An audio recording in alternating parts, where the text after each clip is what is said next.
सर्दियों का मौसम था। परी चिड़िया अपने घोंसले के बाहर बैठकर धूप ले रही थी। तभी अचानक से जंगल में हलचल शुरू हो गई। जंगल में ये कैसी हलचल हो रही है। जंगल के उस तरफ के सारे पेड़ क्यों हिल रहे हैं। आज तो तेज हवाएं भी नहीं चल रही है और न ही आज कोई तूफान आया है। चलो मैं खुद ही चल कर देखती हूँ। परी चिड़िया जंगल के दूसरी ओर चल देती है। तभी उसे रास्ते में बुलबुल चिड़िया मिलती है। अरे परी बहन, तुम इतनी तेजी से कहाँ चली जा रही हो? बुलबुल बहन, जंगल के उस तरफ बहुत तेज हलचल हो रही है। क्या तुम्हें सुनाई दे रहा है? हाँ परी बहन, मैंने भी जंगल के उस तरफ पेड़ों को टकराने और गिरने की आवाजें सुनी है। मुझे लगा शायद कोई तूफान आया होगा। नहीं बुलबुल बहन, जंगल में कोई तूफान नहीं आया। मुझे तो लगता है कुछ और बात है। चलो हम लोग चल कर देखते हैं। परी चिड़िया और बुलबुल जंगल के दूसरे ओर चल देते हैं। कुछ ही देर में परी चिड़िया और बुलबुल जंगल के दूसरी ओर पहुंच जाते हैं। यह क्या हुआ परी बहन? इतने सारे पेड़ एक साथ कैसे गिर गए हैं? क्या कोई बहुत बड़ा तूफान आया था? नहीं बुलबुल बहन, ये पेड़ तूफान आने के वजह से नहीं गिरे हैं, बल्कि इन पेड़ों को काट कर गिराया गया है। अगर हमारे जंगल में ऐसे ही पेड़ कटते रहे तो एक दिन हमारा जंगल समाप्त हो जाएगा। तो अब हम क्या करें परी बहन? अब तो हमारे पास इस जंगल को छोड़ने के अलावा और कोई दूसरा रास्ता नहीं है। अब तो हमें इस जंगल को छोड़कर जाना ही होगा। हम इस जंगल को छोड़कर कहाँ जाएंगे बुलबुल बहन?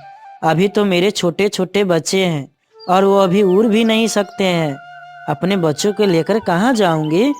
परी चिड़िया जंगल छोड़कर जाने के लिए तैयार नहीं होती है। वह उसी जंगल में रुक जाती है। कुछ दिनों बाद धीरे धीरे जंगल कटते हुए परी चिड़िया के घर के पास तक आ जाता है। अब जिद छोड़ दो परी बहन। अगर अभी हम लोग जंगल छोड़कर नहीं गए तो ना ही हमारा घर बचेगा और ना ही हमारे बच्चे। बुलबुल की ये सारी बातें सुनकर परी चिड़िया जंगल छोड़कर जाने के लिए तैयार हो जाती है। परी चिड़िया अपने बच्चों को लेकर जंगल छोड़कर दूसरे जंगल चल देती है। दूसरे जंगल जाकर परी चिड़िया अपना घर बनाने के लिए पेड़ की तलाश करने लगती है। पेड़ की तलाश करते करते परी चिड़िया एक नदी के किनारे पहुंचती है। नदी के किनारे परी चिड़िया को एक आम का पेड़ और एक सेव का पेड़ दिखाई देता है। परी चिड़िया आम के पेड़ के पास जाकर बोलती है, आम भैया, क्या मैं आपके डालियों पर अपना घर बना सकती हूँ? मैं काफी देर से अपना घर बनाने के लिए एक पेड़ की तलाश कर रही हूँ। नहीं परी चिड़िया, मैं अपनी डालियों पर तुम्हें घर नहीं बनाने दूंगा। जाओ, तुम किसी और पेड़ पर अपना घर बना लो। पेड़ भैया, इतना अहंकार अच्छा नहीं होता है। हाँ हाँ, मैं बहुत अहंकारी हूँ। जाओ तुम यहाँ से।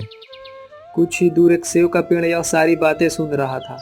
उसने परी चिड़िया को आवाज लगाई, परी चिड़िया, यहाँ आओ, तुम मेरे डालियों पर अपना घर बना लो। परी चिड़िया सेव के पेड़ के पास जाती है और सेव के पेड़ को शुक्रिया करती है। परी चिड़िया उस पेड़ पर अपना घर बना लेती है। धीरे धीरे समय बीतता जाता है और कुछ दिनों में जंगल में बारिश शुरू हो जाती है। जंगल के सारे पक्षी बारिश से बचने के लिए अपने अपने घरों में छुपे होते हैं। कई दिनों तक लगातार बारिश होने के कारण जंगल के नदी में पानी आ जाता है।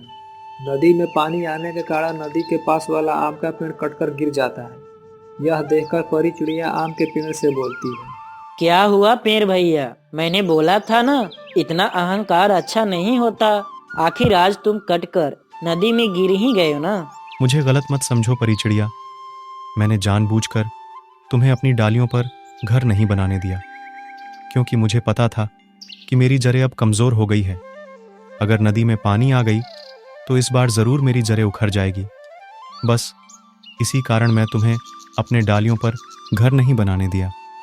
नहीं तो मेरे साथ साथ तुम्हारा घर भी और बच्चे भी बच नहीं पाते। मुझे माफ कर दो पेड़ भैया, मैंने आपको गलत समझा। आपने तो मेरी और मेरे बच्चे की जान बचाई है। ना जाने गुस्से में आकर मैंने आपको क्या क्या बोल दिया। परी चिड़िया आम के पेड़ से माफी मांग लेती है। पेड़ भी परी चिड़िया को माफ कर देता है।